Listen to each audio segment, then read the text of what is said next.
Welcome to এডুটেক্স Niranjan YouTube channel. আজকে এই ভিডিওতে দেখাবো যে সমস্ত ছাত্রছাত্রীরা স্কুল লিভিং সার্টিফিকেট নিয়ে আপনার স্কুলে ভর্তি হতে আসবে তাদেরকে কিভাবে আপনি ট্রান্সফার ইন করবেন। তো প্রথমে আমি বাংলা শিক্ষা পোর্টালে লগ ইন করে নিয়েছি। কিভাবে লগ ইন করলাম? বাংলা শিক্ষা .gov.in লিখে গুগলে সার্চ করবেন।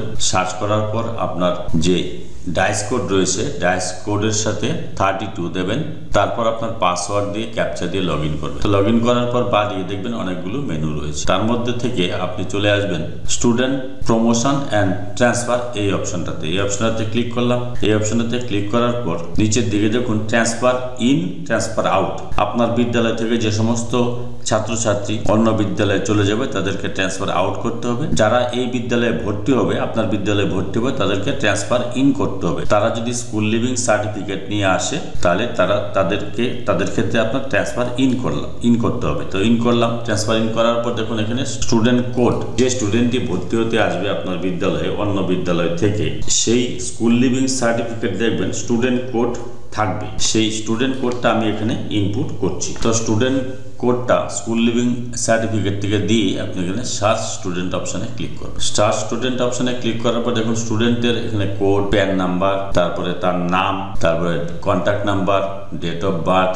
ডেট অফ ট্রান্সফার, তারপরে আপনার ফাদার্স নেম, মাদার্স নেম এবং সে কোন ক্লাসে পড়তো সেগুলো সমস্ত তথ্য চলে আসবে। তো এখানে আপনার কিছু করতে হবে না। একাডেমিক ইয়ার এখান থেকে সিলেক্ট করবেন 2025।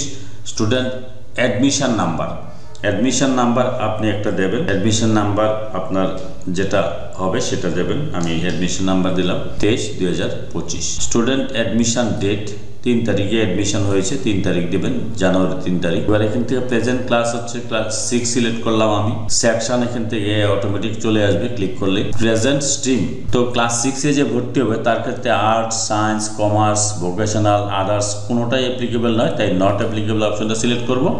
এবার স্টুডেন্টের রোল নাম্বারটা এখানে টাইপ করবো। রোল নাম্বারটা কত হবে আপনার বিদ্যালয়ের সিরিয়াল, সেই রোল নাম্বারটা দেবেন। তো আমি রোল নাম্বার এখানে 23 দিয়েছি, দিয়ে ফেচ ফ্রম ড্রপ বক্স অপশানে ক্লিক করলাম। দেখুন students successfully student fetch from drop box, অর্থাৎ এই স্টুডেন্টটার কিন্তু ট্রান্সফার ইন হয়ে গেছে। এবার এই স্টুডেন্টটার 23 নাম্বার রোল নম্বরে দেখবেন আপনার এই স্টুডেন্টের ক্লাস 6-এ নাম চলে আসবে। তো কিভাবে দেখবেন সেটা, আমি চলে যাচ্ছি স্টুডেন্ট ইনফরমেশন অপশনে, গিয়ে স্টুডেন্ট লিস্ট ভিউ অপশনে চলে গেলাম। লিস্ট ভিউ অপশনে গিয়ে এখানে প্রেজেন্ট এডুকেশনাল ইয়ার 2025 সিলেক্ট করলাম। এখান থেকে ক্লাস সিলেক্ট করলাম ক্লাস 6। এবার সার্চ স্টুডেন্ট করলাম। সার্চ স্টুডেন্ট করার পর দেখুন 23 নাম্বার যে রোল নাম্বার, এই যে 23 রোল নাম্বার, এই যে এখানে কিন্তু তার নাম চলে এসেছে। এইভাবে আপনারা কিন্তু ট্রান্সফার ইন করতে পারবেন। যদি ভিডিওটি ভালো লাগে please like, share and subscribe this channel to get notification of the next update. Thanks for watching.